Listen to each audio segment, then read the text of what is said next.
Bueno, buenas tardes para todas y todos. Agradecer a la prensa que siempre que la convocamos está presente, a todas las compañeras y compañeros de Libertad que se acercaron hasta acá. Como locataria, agradecer la presencia del Boca. Presento a Rubén Villafán, que es obrero metalúrgico de Ciudad del Plata, que encabeza la lista de la Diputación 1001-3311, la alianza del Partido Comunista con Casagrande. Y bueno, todos me conocen, pero por si no saben, pertenezco a Casagrande, por eso también voy en suplente de Rubén en la lista 1001-3311.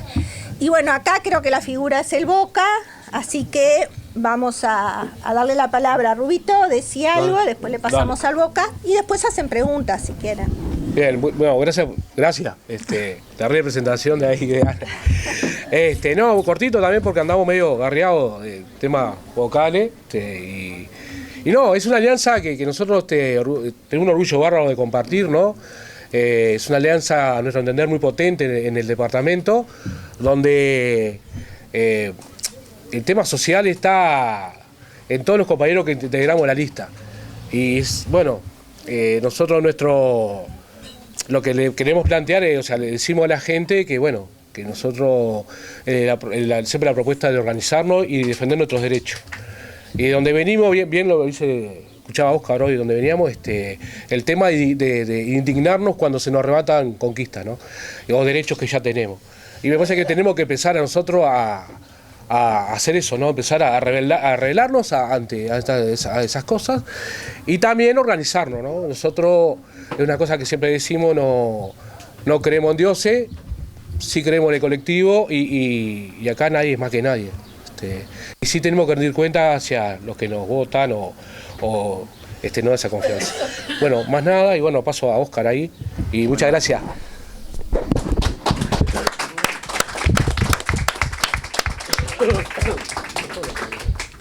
Es un gustazo estar por acá. Yo estoy haciendo las piruetas para que la garganta me llegue al 27.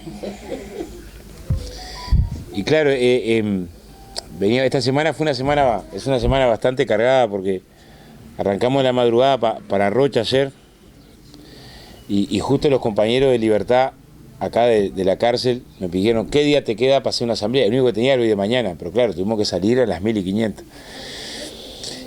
Y estamos haciendo un esfuerzo enorme. Nos vamos para Paysandú, y aparte me pusieron agenda a las 6:30 de la mañana para arrancar, cosa que llegue descansado. Claro, porque aparte el que arma la agenda dice, vi que a las 6:30 no tenés nada. ¿No? Es un gurín precioso. Nosotros estamos haciendo un esfuerzo enorme porque se entienda qué es lo que va a la urna el 27. Y si eso lo logramos entre los militantes, van a ser los militantes los que ganen la campaña porque van a salir a convencer a los indecisos. A los indecisos los convencen los militantes. Y estamos en una etapa de la campaña que está abierta. Ahora salió una encuesta de Nómade que nos va bien, pero yo le tengo más miedo a las encuestas que nos dan bien que a las que nos dan mal, porque las que te dan mal como que te ayudan a reaccionar. Y a veces las que te dan muy bien te descansan. Y cualquiera que está militando esta campaña sabe que no te podés descansar un minuto.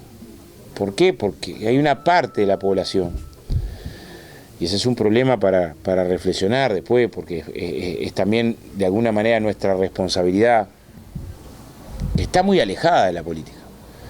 O sea, en las barriadas, no hay barriada que no te encontrés con vecinos que te digan, pero es este mes que hay elecciones, ahora, y te dicen, ¿y quién se tira? ¿No? Y no saben armar la fórmula hoy. Ese es un problema. Y eso pasa sobre todo en los sectores más populares, que son los que están más castigados por las políticas actuales. Y ahí se gana la elección o se pierde la elección. Yo sé que si hoy fueran las elecciones, el Frente estaría casi seguro con mayoría parlamentaria, iría cómodo a una segunda vuelta, que sería casi un trámite. Aparte de una segunda vuelta, por como viene el Partido Nacional, con más de 20 puntos de ventaja sobre el segundo, es muy difícil de remontar. Y además, eso nos ayuda, ¿no? Eso nos ayuda. Yo me imagino el lío que llegamos a tener nosotros si metemos la fórmula a un vice recién llegado al Partido Nacional y que nos diga, menos mal que llegó alguien como la gente. ¡Ay, mamá! ¿Te imaginas?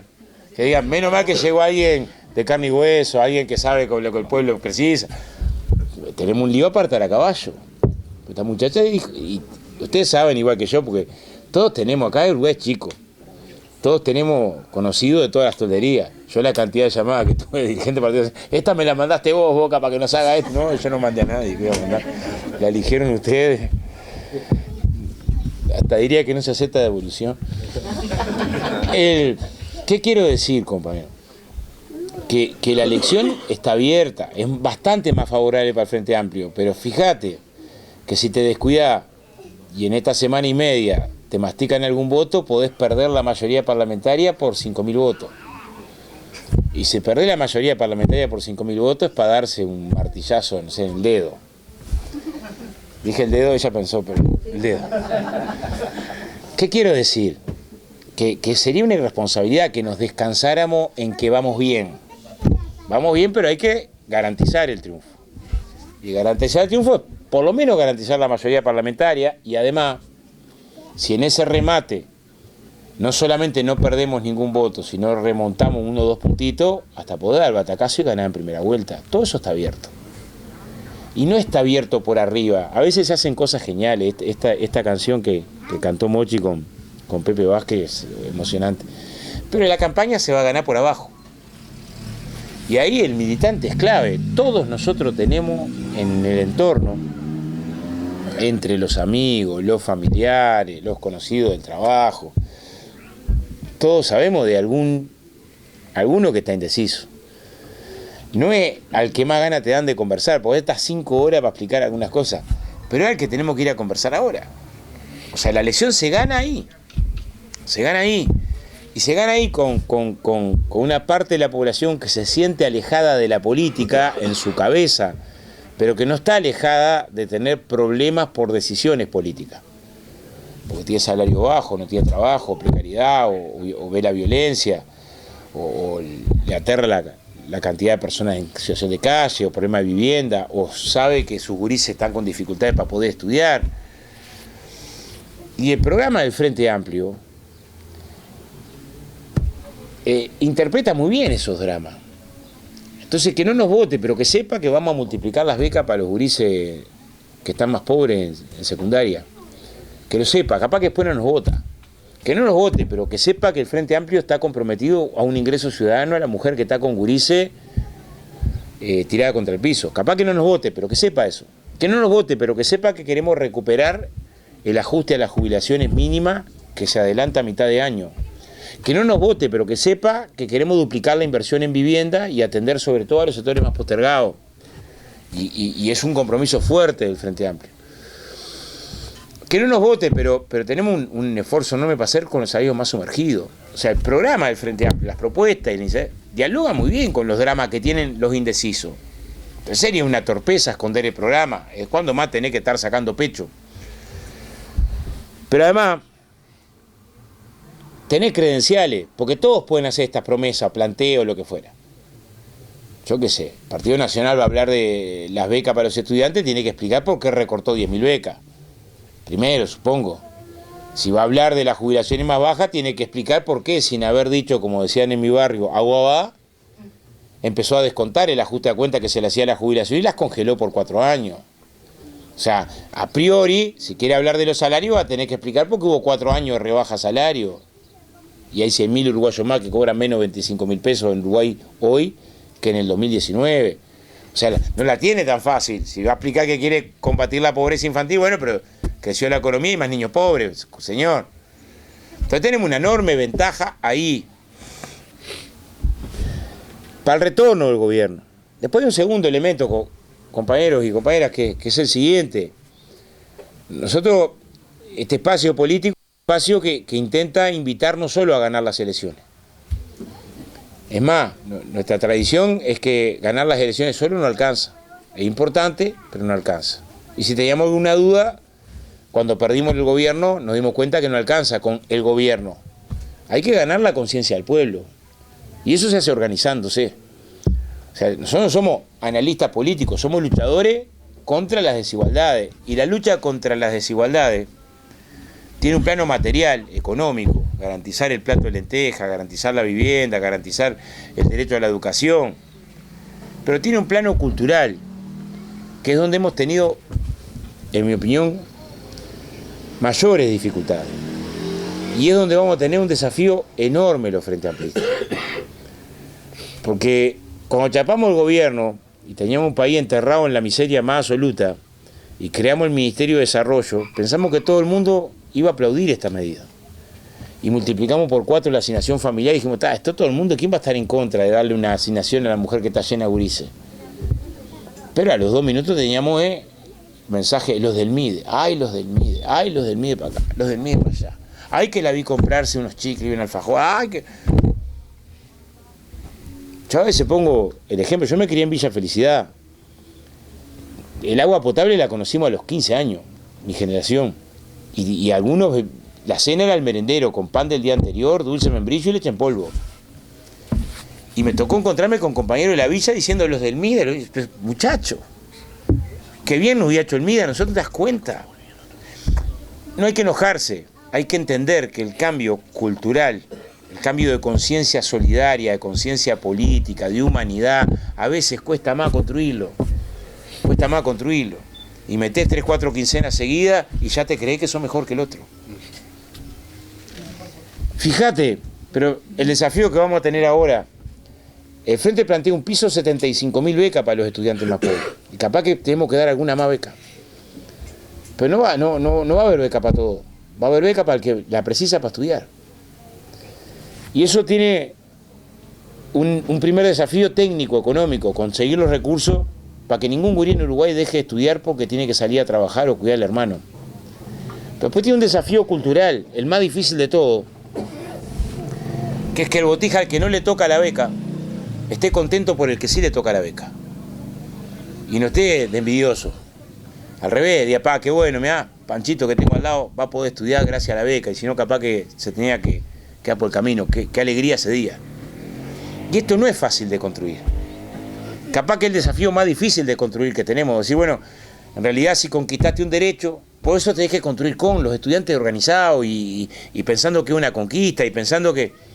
Y la familia mismo, la mamá ese día del otro diga, qué bueno que tu compañero de clase tuvo una beca, que no esté en la manija, no te toca a vos, le toca al otro, capaz que no se lo merece, mirá que trabaja menos y yo sé que no trabaja porque no quiere y le llene la cabeza.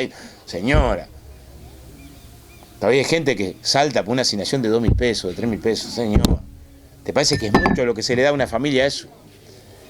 O cuando el Frente plantea duplicar la inversión en vivienda, es evidente que si llevamos adelante el programa del FA, que es para lo que vamos a luchar, y priorizamos que las viviendas atiendan la reforma urbana y atiendan en primer lugar al que está más postergado. ¿Quién es el que está más postergado? La mujer con 4 o 5 gurises que está en un rancho. ¿Qué cuota le vas a poder cobrar? Poca cosa, va a tener que subsidiar como loco. Y uno puede estar alegre por los gurises que no pasen frío esa noche o estar manijeando de a los pichis le dan y qué horrible. Ese es un desafío enorme porque además nos planteamos romper el paradigma, no hacer vivienda de pobre para pobre amontonándolo, sino integrar territorio, reforma urbana, en lugares céntricos, con servicio y construir otra lógica. Y esa lógica no solo económica, es también cultural. Bueno, este espacio se plantea a meterse en esa batalla. La UNA va a buscar esas cosas. Vamos a buscar que en Uruguay no haya niños sin tener para comer. Vamos a buscar trabajo digno. Vamos a buscar luchar contra la impunidad. Vamos a buscar luchar por los derechos de los trabajadores. Vamos a la UNA a buscar luchar por la defensa de las empresas públicas. Vamos a la UNA a luchar en defensa de la educación. Vamos a la UNA a buscar luchar por la justicia social. De alguna manera vamos a la UNA a buscar la pública felicidad, esa que decía el viejo Artigas. Y en nuestra opinión es un concepto más vigente hoy que hace 200 años. Y implica mirar por el otro. Artigas ensayó un reglamento de tierra con la perspectiva de que los más infelices serán los más privilegiados. Y queremos aplicar ese criterio para todas las canchas. Si el otro está peor, no puede estar feliz de todo si grita en pata. O anudada las tripas porque no tiene que comer. Esa es la causa que queremos representar, que es luchar contra la desigualdad. Por eso el acuerdo entre Democracia Avanzada, la 1001, la 810, el POR, que articulamos con Casagrande y con el ESA, lo hicimos desde qué lugar. Primero, no está bueno que el frente, en mi opinión, cada uno hace lo que quiere. Lleguen las elecciones y presenten 500 listas, ¿viste? No, para mí no está bueno, porque mostraba una cosa que está. Entonces tenés que juntarte, porque si así no está bueno y no te juntás, ¿qué? ¿Cómo es? Tenés que tratar de hacer un esfuerzo por juntarte. Segundo, porque después nosotros podemos hacer un compromiso, ustedes nos pueden creer o no, pero no han visto. Venimos ahora que hay campaña electoral, pero nos vieron venir a juntar firmas, nos vieron venir con la LUC, nos vieron venir con el presupuesto, nos vieron patear. Primer compromiso, cercanía, tenés que representar no desde arriba, sino que desde abajo. Y segundo, intentando representar la lucha contra todas las desigualdades. Nosotros estamos con un montón de jóvenes en la lista. Nos alegra, hay un montón de jóvenes. Es más, nosotros miramos Montevideo, van a entrar los diputados van a ser todos gurises, la mayoría. Pero también tenemos viejos referentes, como Marcos Carámbula o Alberto Curiel, que también los tenés que tener, porque tiene una experiencia acumulada, o referentes de la lucha contra las desigualdades de género, como Margarita Percovich, Liliana Brasica, o mismo Constanza, que tiene las dos cosas, tanto de la lucha del feminismo como de la academia, pero en la academia está Marcarián, que fue rector de la universidad, o Matías Carámbula, que es uno de los ingenieros agrónomos más destacados del país. Pero también tenés barra de los derechos humanos, un montón. Graciela Montes de Oca, referente de familiares, Gerardo Bleyer, Lile Caruso, Irma Correa, o de la cultura, el querido Pepe Vázquez o de Nevio. ¿Qué quisimos armar? Una lista donde distintas sensibilidades, y claro, y llena de sindicalistas, llena de sindicalistas. No quiero ni entrar a hablar porque aquello es, además, para peor, no disimula. No disimula. Pero estamos muy orgullosos que representantes de los trabajadores peleen su lugar en el Parlamento. Me parece que es maravilloso. Yo sé que esto a gente que le genera alergia. Porque si no sos hijo de no sé cuánto y tantos apellidos y rango. Pero hay cosas que enseña la cancha la vida. Yo lo puedo polemizar mucho. Yo tengo un respeto enorme por la academia y por el estudio. Pero hay otros saberes que se enseñan en la cancha la vida. Nosotros sentimos que está muy bueno que muchos representantes de los trabajadores y de las trabajadoras elijan este espacio para luchar por la pública felicidad y luchar juntos por la pública felicidad. Simultáneamente, en estos días también se dirime un conjunto de batallas, donde nosotros miramos esas batallas desde un lugar, que es el lugar en el que estamos toda la vida. Decir, bueno, ¿con quién preferís perder si te toca ir a una batalla? Pero bueno, agradecerles pila, hemos estado pila de veces por acá, nos han tratado siempre bien. Nos comprometemos a volver en la recorrida, ojalá que peguemos el último empujón y sí tengamos derecho a empezar a festejar, como decía Tabaré, a partir del último domingo de octubre. Vamos arriba.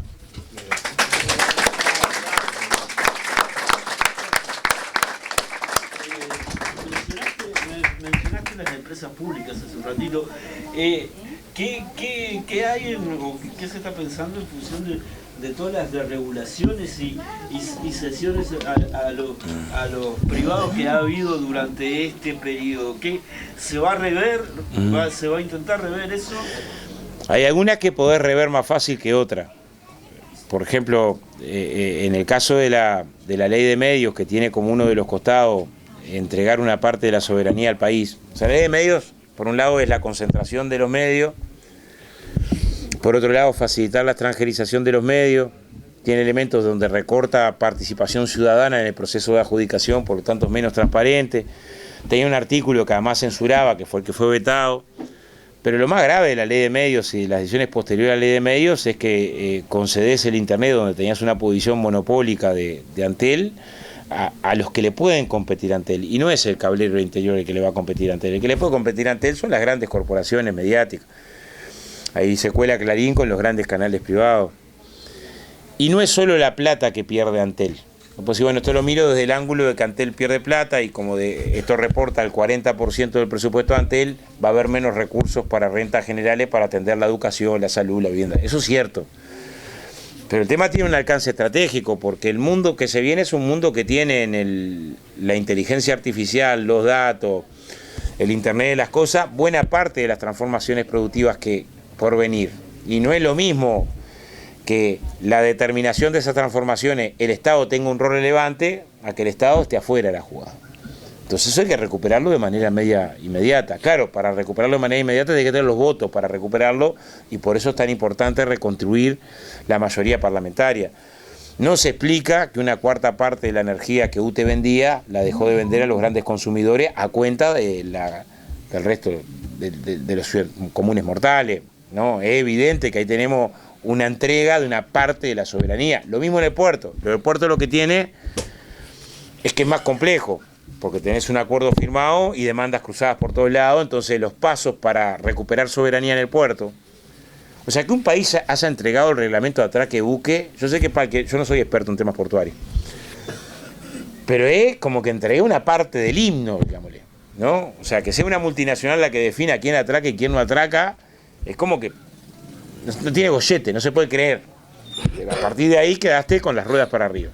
Y aparte de la lógica esta de un monopolio privado desregulado al que se concedió sin informes ni jurídicos ni económicos, de manera muy desprolija, una decisión dolorosa. Pero sí, parte de el gobierno, votamos contra un modelo que es desigual, claramente desigual, votamos contra un modelo que entregó soberanía y votamos contra un modelo que agredió la democracia, y acá es uno de los departamentos donde fue de los primeros en sentir eso cuando se atacó a los docentes de manera infame con el sumario. Pero fue una muestra de lo que vino después. Lo que vino después fue espionaje en democracia, espionaje. Yo estoy viviendo en el Cerrito ahora. A ver si explico. Nosotros estamos organizando una olla para ver si pueden comer los gurises del Liceo Cerrito, porque son gurises que están en el horno y le hacen espionaje a los del gremio del Cerrito. Es evidente que ahí no querés coimear a nadie, sino que estás generando operaciones de inteligencia de la peor historia del Uruguay, Bueno, espionaje a dirigentes sociales y sindicales, a senadores, presiones a periodistas. Hubo periodistas en este periodo que tuvieron que colocar información en las redes personales por presión del poder. Quien ejerció esa presión es el mismo que rompió los documentos que demostraban que el gobierno sabía que Marcelo era un narcotraficante peligroso y pesado, y es el mismo que ahora es jefe de campaña de Delgado. Yo no puedo entenderlo. O sea, no me entra en mi cabeza.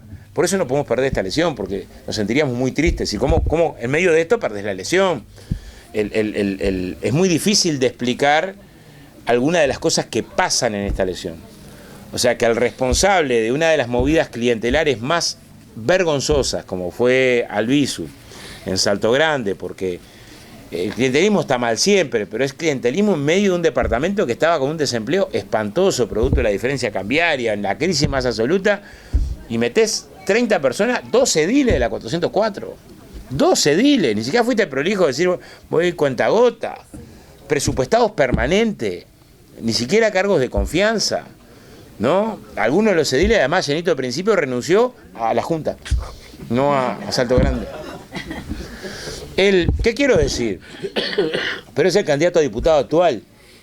¿Cómo eso pasa sin que genere reacción? Bueno, demuestra que tenemos un problema también en cómo se articula la política con el deber ser. Yo creo que ese es un desafío hacia adelante, porque no se paga muy caro. Es que por eso mismo que se titubea de qué pasa con los que fueron procesados en Artigas, si se los deja o no se los deja ser candidato, y se está haciendo unos malabares bárbaros para saber qué pasa.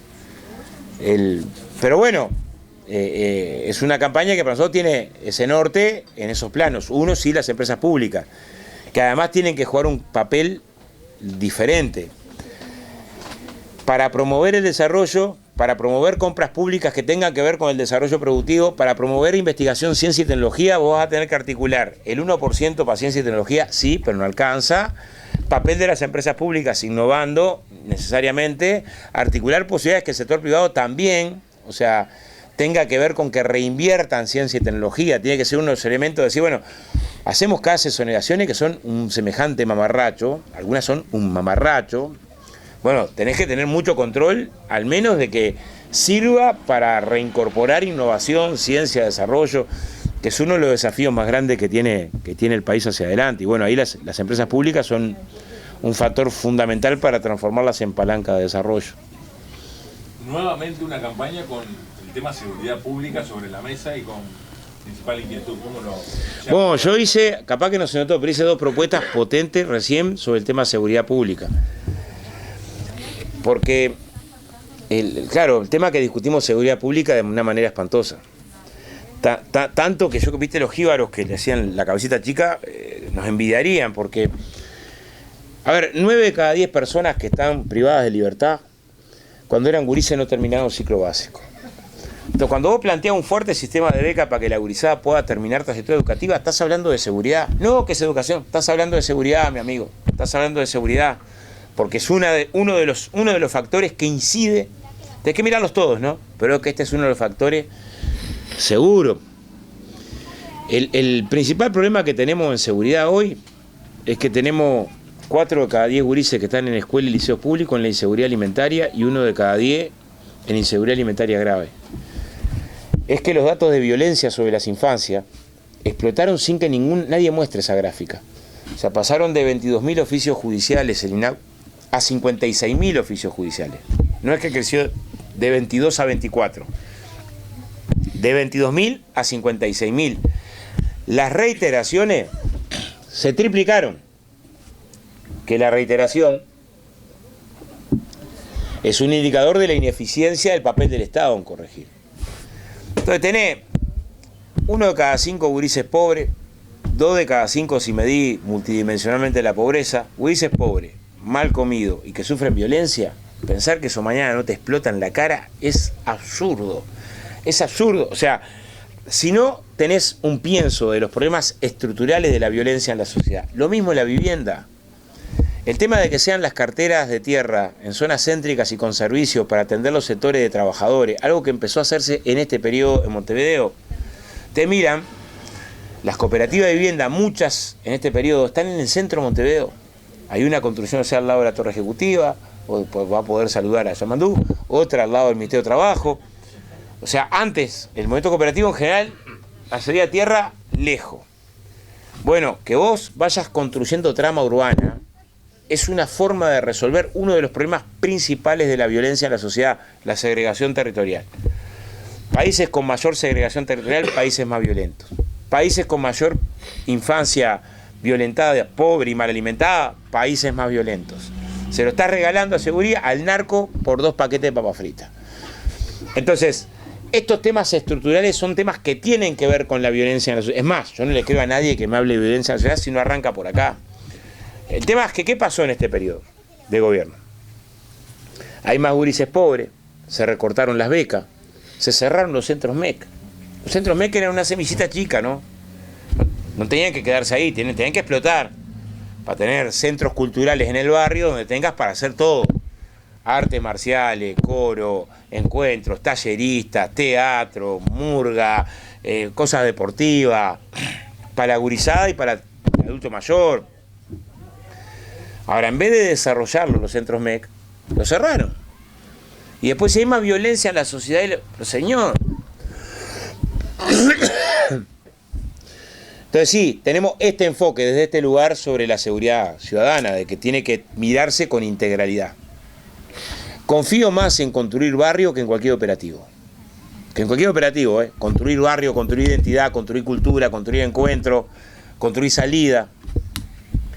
El esquema de la prisionización ha sido, claro, en campaña es un escándalo, ¿no? Ahora, al papa frita, al perejil, no lo mandes en cana. Al que tiene es primario, delito no violento, busca medidas alternativas, porque lo vas a regalar para el poderoso dentro de la cárcel. O no sabemos lo que pasa dentro de las cárceles. Y lo vas a sacar, vas a enterrarlo a él y a la familia.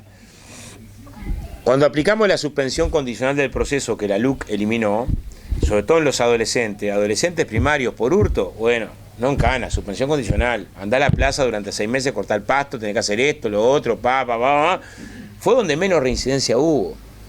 Pero nos quiere meter en la cabeza que más gente presa más tiempo es la solución más mágica que hay.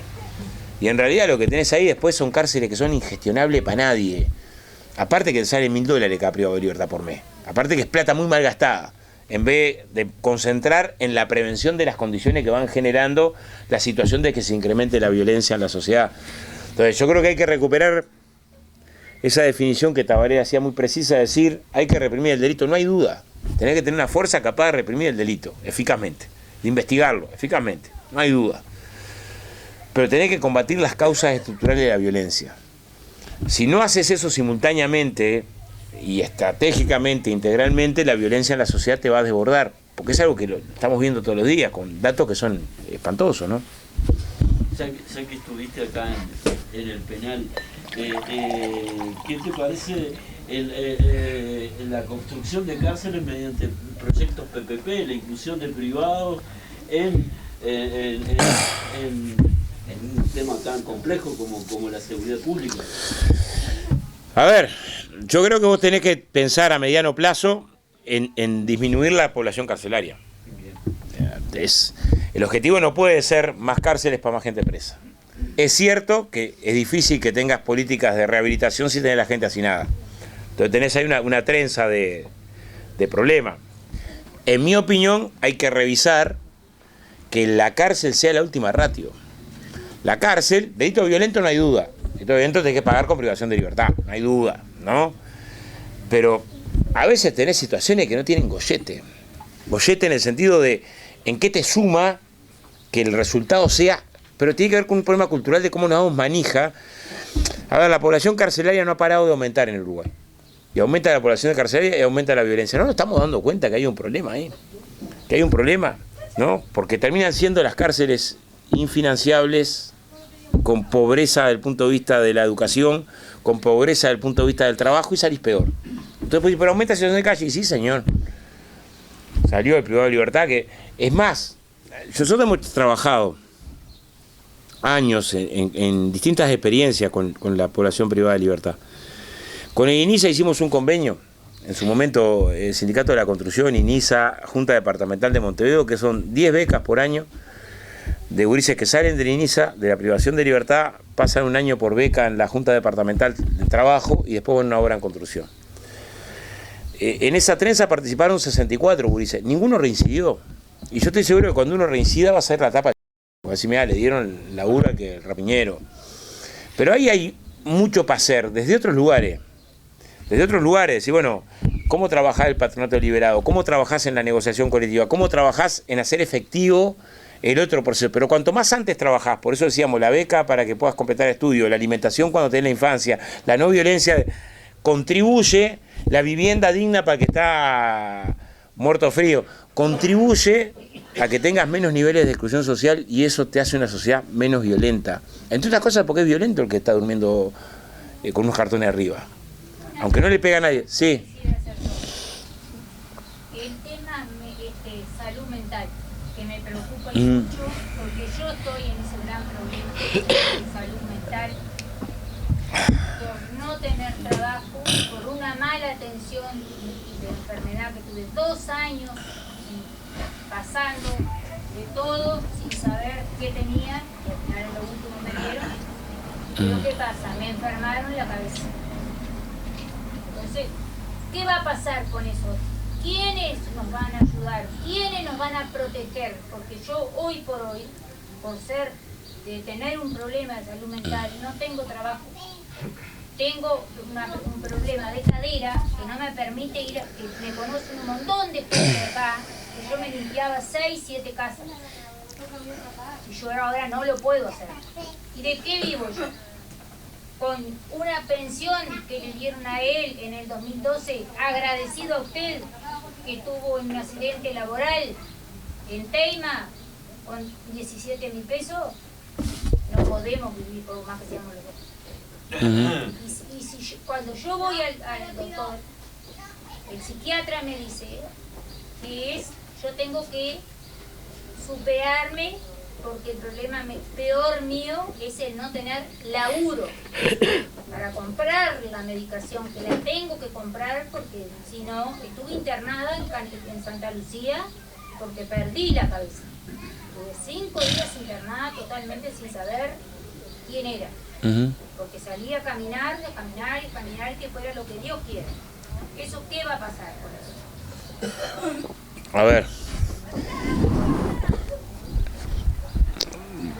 Yo construimos una ley de salud mental en el 2017, fue muy trabajosa, que intenta cambiar el abordaje de la problemática de salud mental, porque en realidad históricamente se abordó como un estigma, como un estigma de la locura, tanto que el patronato es el patronato del psicópata y la ley anterior era la vieja ley del psicópata.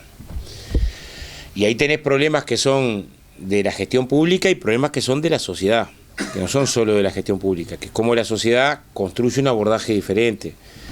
La norma lo que habilitó, el tema que después lo que tenés que tener es mucho presupuesto y también tenés que tener muchos especialistas, que no siempre lográs. Ahí hay un problema de toda la salud en Uruguay, me voy a referir un ratito a eso.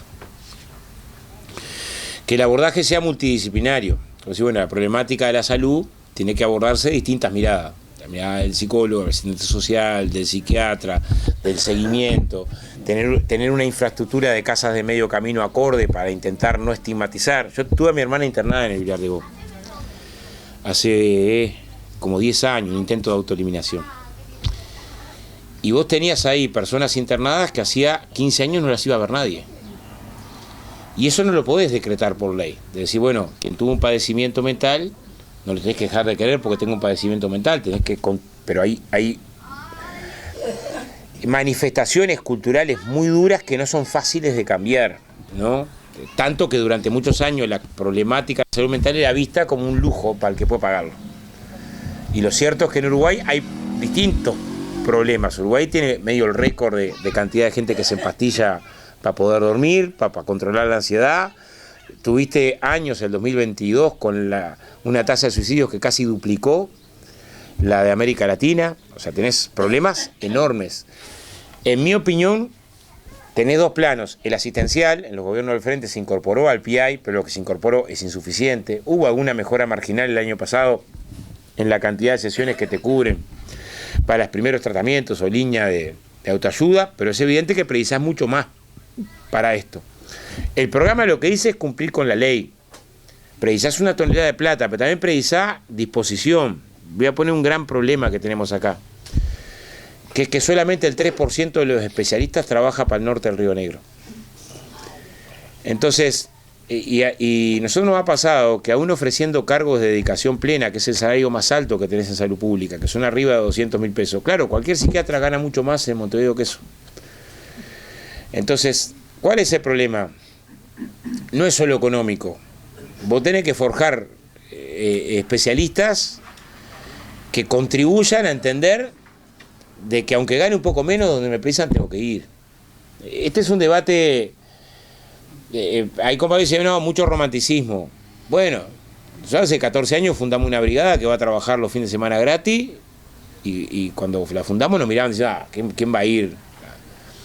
Pero tenés que generar, porque si no, no hay forma de, por más recursos que tengas, de una atención. Vos no podés atarlo y obligarlo a que vaya, y tenés esa problemática. Y no es estructural del país de largo aliento. En parte, el haber llevado la universidad al interior, el que algunas carreras se puedan hacer en el interior, favorece, porque evita el desarraigo, evita que el que sigue la universidad tenga sí o sí que irse para Montevideo y después ya te quedaste en Montevideo y se te complicó la vida para volver al pago a cualquiera de las especialidades. Pero ahí tenemos un desafío que no es sencillo. Hay que colocar recursos, después está el tema individual, lo entiendo, y que hay que subir las pensiones más bajas, para mí no hay duda. No. Ahí va.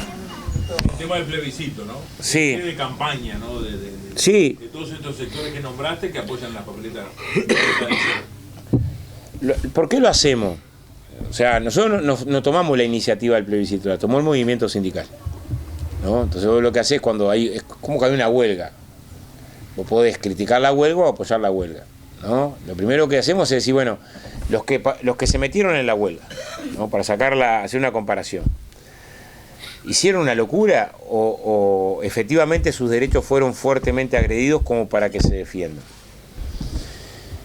Y ahí si uno reflexiona serenamente, sin encasillar posición, decir, bueno, fueron duros los golpes que se dieron a los trabajadores. Miremos esto con un poco de perspectiva. Hasta el año 95 un trabajador tenía una alta jubilatoria y se jubilaba con un 70% del sueldo a los 60 años con un promedio de los últimos 3 años. 70%. Antes de esta reforma te jubilabas con un 45% de los últimos 10 años, del promedio de los últimos 10. O sea, el cambio que se hizo en el 95 fue un cambio brusco, a la baja de las jubilaciones, ¿no? O sea, nos dejaron una jubilación muy chata. Ahora, el año pasado, esa jubilación muy chata, le dieron otro hachazo, porque mi generación, los que tenemos 50, ahora vamos a tener que jubilarnos con el 45%, pero de los últimos 20 años y a los 65. Lo que pasaba hoy es que a los 60 lograbas la causal jubilatoria, esa baja, y cada año que trabajabas después de los 60 ibas mejorando un poco tu jubilación. Pero ya si llegabas a los 63, 64, te ibas con una jubilación un poco mejor. Ahora que te dan una jubilación tan baja a los 65, si vos querés jubilarte con una jubilación más o menos decente, te están obligando a trabajar hasta los 70. La expectativa de vida de los más pobres en Uruguay es 72 años. O sea, del 10% más pobre es 72 años. Y la reforma esta te obliga a trabajar hasta los 70. Pero además, andá a conseguir trabajo hasta los 70. En la construcción, y andá a que el físico te dé a trabajar hasta esa edad. Entonces, lo primero que queremos, nosotros valoramos, es decir, bueno, pero lo que están reclamando es mucho. Y pensemos, es un 45% del promedio de los últimos 10 años para el trabajador o trabajadora que tenga 30 años de aporte y 60 de edad. No nos parece que sea un reclamo exagerado, que se pasaron de angurriento, que mirá lo que están pidiendo, qué disparate. Al contrario, es modesto. Hagamos una cuenta sencilla. Un trabajador que cobra 50.000 pesos por mes, un sueldo medio alto en Uruguay, si va al promedio de los últimos 10 años, el promedio será 48, 47, un 45% de eso son 22.000 pesos. Pongámosle principio de realidad a lo que se está reclamando. Claro, estás pidiendo que sí se pueda jubilar. Con la reforma no se puede jubilar a los 60. Y estás pidiendo que a partir de los 60 lo dejes mejorar su jubilación, no que recién la empiece a mejorar a los 65. Este reclamo me parece de elemental sentido común. Porque además se defienden criterios de ampliación de las jubilaciones, la 18395, que es el año por hijo para las mujeres, y el año de seguro paro para mayor de 50 años, que si tenés 28 de aporte y 58 de edad y estás hace un año sin laburo, puedas acceder a un subsidio, que lograron ampliar mucho las jubilaciones en Uruguay. El segundo punto me parece que todavía es más lógico. Este gobierno congeló las jubilaciones mínimas, si no la jubilación mínima estaría en 21.150 pesos. O sea, si hubiera continuado la política del FA, la jubilación mínima hoy sería 21.150 pesos. Es 18.700 la jubilación mínima, sé que hay pensiones todavía más bajas, porque este gobierno las congeló. Bueno, se reclama que una norma que es el salario mínimo, ¿qué logra el salario mínimo nacional? Prohíbe que una empresa te pague menos que eso porque es abusar de vos. El salario mínimo protege al trabajador y dice, es ilegal pagarle menos. Por menos de esto es un abuso. Lo que estamos queriendo colocar en la Constitución es decir, bueno, también es un abuso que a un jubilado le paguen menos de esto. Si para una empresa es un abuso pagarte menos del mínimo, queremos extender ese derecho al jubilado. Es un gasto, sí, pero es un gasto para el que lo precisa, nos parece. La persona que vive con menos de 22.000 pesos seguro está contando las monedas para llegar a fin de mes. Y no es poco para el que vive con 18.700 pasar a 22.200. 3.000 algo, pues sí, pero mirá que eso por semana, yo qué sé, son 3 kilos de carne por semana. Le salva. Y lo tercero, antes de que llegáramos a la firma no teníamos la información que dio Saldain este año, el 6 de febrero en el Parlamento. A partir de ahí yo creo que el debate está saldado. Porque ellos fueron al Parlamento, Saldain, con Mieres, con el equipo económico, con el presidente del Banco de Previsión Social, a decir lo siguiente: no puede ganar la papeleta blanca porque sale muy cara. ¿Por qué sale muy cara? Sale muy cara porque hay que reliquidarle a los 70 y pico mil de uruguayos que ya se jubilaron por el sistema de AFAP. Hay que reliquidarles como que estuvieran en el BPS. O sea, como que no se hubieran ido del BPS. ¿Y eso cuánto sale? 18 millones de dólares por mes, ¿no? ¿Cuántos jubilados había en en el año 2023, que cuando sacó la cuenta, 72.000. Para que 72.000 jubilados te cuesten 18 millones de dólares por mes, es que cada uno perdió 250 dólares. 10.000 pesos, promedio. Es promedio, ¿no? Pero no fue lo que nos dijeron hace 30 años cuando crearon el sistema, porque yo no conozco un solo paisano que se haya afiliado a una FAP para perder 10.000 pesos de jubilación. Uno solo, ¿eh? Entonces, cuando los que promovieron la ley, la escribieron hace 30 años, 30 años después nos dicen, no podés salirte porque es caro, y es caro porque resulta que marchaste, yo más me afirmo en que, bueno, si el trabajador fue dañado, tiene derecho a reclamar que le reparen el daño, porque ningún trabajador se hubiera afiliado sabe que pierde. Si ustedes decían que iban a cobrar una jubilación alta y que capitalizaba y que esto y te vendían espejito, 2 jubilaciones decían. Pero hay un dato más, yo no sé si acá en el comité hay alguno que se haya agendado. El año pasado fue un año duro para las jubilaciones porque hicieron la SAFAP obligatoria, le permitieron a la SAFAP que te puedan descontar comisión cuando estás desocupado, que antes tenían prohibido. A las maestras, a todas las bonificadas, maestros, médicos que están expuestos a rayos y otros, la bonificada hasta noviembre del año pasado se la reconocía el BPS y la FAP. A partir de diciembre solo se la reconoce el BPS, la FAP te jubila pelado. Es un recorte muy duro. Y en el año 2021 decidieron duplicar la comisión que te cobra la aseguradora por pagarte y bajarte la tasa de interés, lo que te rebaja un 20% de la jubilación. Pero la quinta medida que tomaron fue, además, que la opción que tenías del artículo 8, que era si yo no estaba obligado a afiliarme y me afiliaba, me daban un premio. El premio era importante, era de un 50% en el sueldo jubilatorio. Al final me lo dan el premio. El año pasado se votó que perdés el premio. Y yo decía, pero ¿cómo? Y el que ya estaba aportando hace muchos años, se armó lío. Y ahí dijeron, bueno, los que tienen más de 40 se tienen que agendar en el BPS para hacer simulación y les vamos a permitir cambiarse. Tenías plazo hasta octubre del año pasado para agendarte. 300.000 uruguayos estaban incorporados en esto. Agendarse en el BPS lo llama y le dice, venga Pepito, acá le voy a sacar la cuenta. Usted tiene 23.000 pesos para cobrar del BPS más 4.000 de AFAP, total 27. Ah, bueno, 27. Y si me pasara para el BPS, ¿cuál es mi jubilación? 39. ¿Sabe qué hace Pepito? Se tira de cabeza a los 39. De cabeza. En el 92% de los casos, según los estudios del RT, del equipo de representación del BPS, este es el resultado. Entonces, ¿qué hicieron? No llamaron a nadie. A todos los que se agendaron, no llamaron a nadie. Le preguntaron en Maldonado la semana pasada al presidente del Banco de Previsión Social, pero señor, ¿por qué no está llamando a nadie? Ah, voy a empezar a llamar después del plebiscito, dice. Esta información, ¿no es una información que sería importante tenerla antes del plebiscito? Para que la gente pudiera decidir. Claro, sí, está agendado. A ver, no hay un agendado que hayan llamado. Por eso, si llega un agendado, me sale de testigo. ¿Qué quiero decir? Que, en nuestra opinión, hay razones fundadas para el reclamo de los trabajadores. Y los argumentos que los respeto, que he escuchado. Decir, bueno, pero ¿qué pasa si viene un gobierno y congela el salario mínimo? Bueno, los trabajadores lucharán para defender el salario mínimo.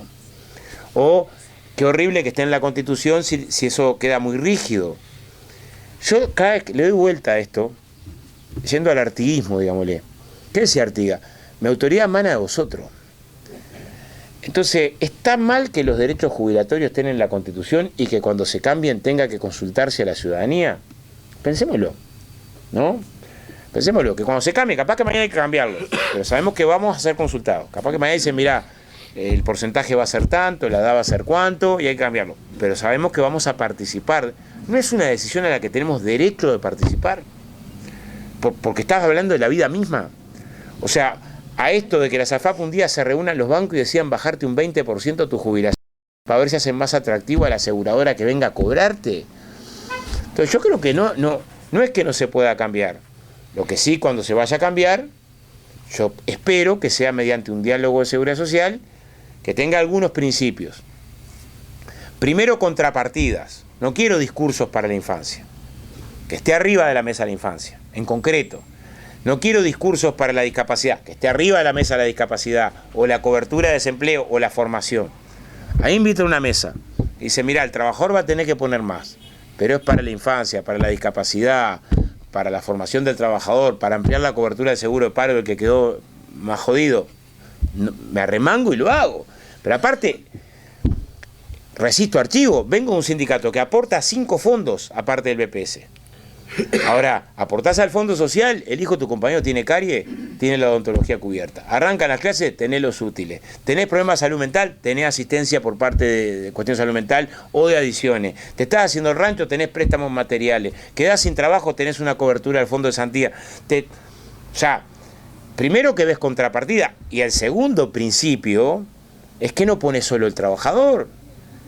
¿Cómo puede ser que ponga solo el trabajador? Pone el trabajador y pone el empresario. Que esa es una discusión que parece tabú en Uruguay. Por cada 10.000 pesos que gana una doméstica pone 1.500 pesos para el BPS. Un empresario agroexportador por cada 10.000 pesos pone 190 pesos para el BPS. No me cierra. No me cierran la cabeza. Que el que tiene más ponga menos y la que tiene menos ponga más. No me cierra que ese sea el esquema de financiación y no lo vayas a tocar porque, claro, hay gente que no quiere que toques esto, pero es porque está muy privilegiada por esta forma, por este esquema de financiamiento. En mi opinión, también hay que discutir si logramos un esquema de financiamiento más justo. Ningún cambio se da sobre la base del temor, ¿no? Porque, a ver, si decimos, bueno, no mejoramos las jubilaciones por el temor que mañana se... Y mañana cuando planteemos la reducción de la jornada, ¿piensan que no nos van a amagar a decir, sí? O sea, ¿qué cambio piensan que del otro lado del sector que está privilegiado y poderoso, a priori no va a decir, mirá que no se puede, ¿eh? Entonces, yo, respetando las opiniones de todos los compañeros, sabemos que este es un tema polémico en el FA y decidimos no lastimarnos en el tema polémico, pero sí defender por qué. Y ahí después hay un tema que es mío, es de piel. Yo prefiero perder con los míos. O sea, capaz que perdés, pero prefiero perder esa noche y con los que llore es con el metalúrgico, el de la construcción, la doméstica, el cooperativista y el estudiante universitario, ¿no? Es más, prefiero equivocarme con los míos. Prefiero equivocarme con los míos. Pero eso es un tema personal, decir, bueno, no me sale bien la neutralidad, neutral no puede ser. Yo entiendo que el plebiscito es una respuesta a las políticas de la derecha y no las del FA. Y no es para sacarle el bulto a la jeringa. No fue el FA el que trajo las AFAP. FA votó en contra. No fue el FA el que endureció las condiciones jubilatorias. Fue esta reforma, votamos en contra. No fue el FA el que congeló las jubilaciones mínimas. Nosotros las triplicamos. En mi opinión, siempre me sale más fácil el debate. Sé que tampoco me voy a hacer el tonto de que hay polémica interna, pero creo que es una respuesta a las políticas de la derecha, que es la que tendría que estar defendiendo su reforma y su política, principalmente, exponiéndose más. Pero es obvio que el Frente de Señor de Libertad de Acción, y yo respeto la libertad de acción en el sentido de intercambio de argumentos, ¿no? Vamos arriba.